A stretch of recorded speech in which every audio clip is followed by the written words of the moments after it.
पवित्र बीजक, प्रज्ञाबोध, बिरहुली, एक पद चार।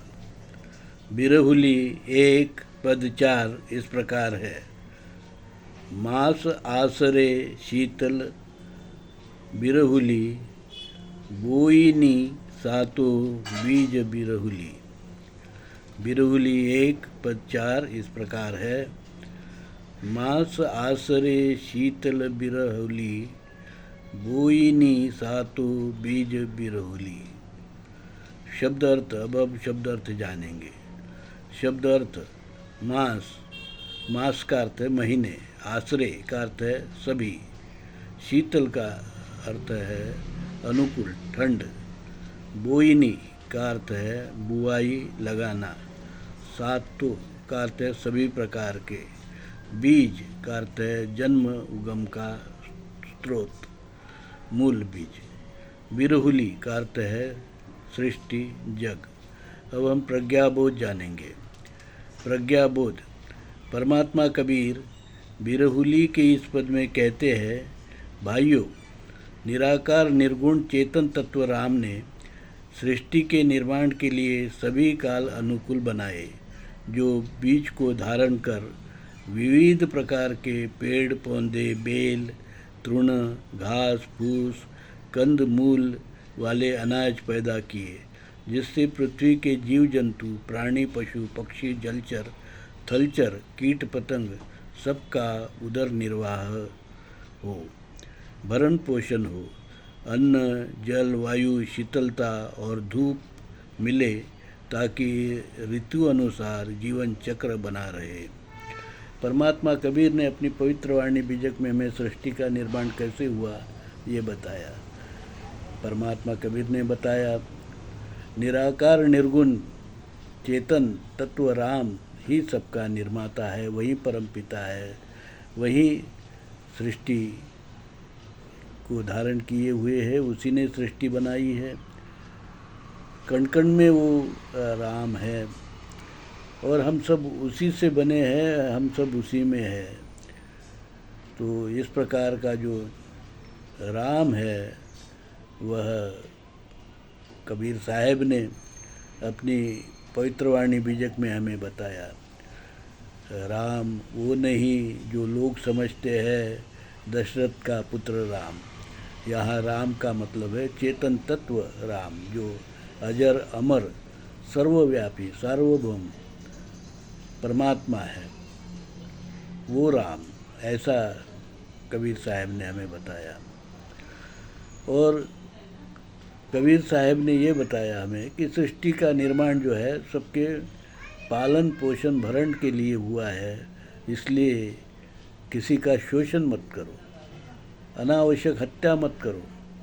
अनावश्यक जो है, जो धर्म से जो लोग नहीं जीते हैं और धर्म करते हैं, उससे सृष्टि में असंतुलन निर्माण होता है और लोग दुखी होते हैं। अर्थात सृष्टि के जो प्राणी पक्षी पशु पेड़ पौधे, इन सब में चेतन तत्व राम है, जीव है, चेतना है, इसलिए किसी को भी दुखी मत करो। कबीर साहब ने इस बात को हमें धर्म बताया, शील सदाचार का आचरण को धर्म बताया। और कबीर साहब ने ये भी बताया कि जो विदेशी यूरेशियन वैदिक ब्राह्मण धर्मी लोग हैं, जिनका धर्म वो वेद बताते हैं, जहाँ है भेद, जहाँ वो मनुस्मृति का पालन करते हैं, जहाँ है जातिवाद, अस्पृश्यता, विषमता, शोषण, ये सब विकृति है, अधर्म है। इसलिए कबीर साहब ने साफ साफ बताया कि मूल भारतीय हिंदू धर्म अलग है, जो शील सदाचार भाईचारा विश्व बंधुत्व समता और ममता का धर्म है। तो विदेशी यूरेशियन वैदिक ब्राह्मण धर्म ये विषमतावादी, शोषण, भेदभाव, अस्पृश्यता, विषमतावादी धर्म है, पूंजीवादी धर्म है, वसाहतवादी धर्म है। और इस धर्म से संसार के लोगों का न सुख भला हो सकता है, न किसी अन्य पशु पक्षी का भी भला हो सकता है। तो कबीर साहब ने ये बात बताने के बाद में जो उनकी पवित्र वाणी बीजक है, यही मूल भारतीय हिंदू धर्म का एकमात्र धर्म ग्रंथ है। डॉक्टर आम्बेडकर ने हिंदू कोड बिल बनाया संविधान लिखने के बाद में, और हिंदू की व्याख्या में जो समतावादी विचार जिससे जीने वाले लोग हैं, जैसे बौद्ध है, जैन है, सिख है, इनको हिंदू की व्याख्या में जो है समाहित किया।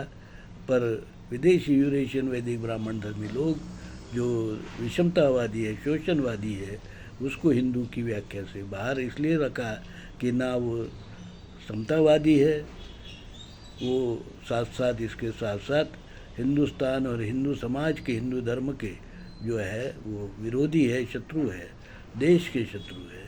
इसलिए कबीर साहब ने हमेशा कहा है कि विदेशी यूरेशियन वैदिक ब्राह्मण धर्म एक अलग विकृति भरा धर्म है, वो मूल भारतीय हिंदू धर्म नहीं है।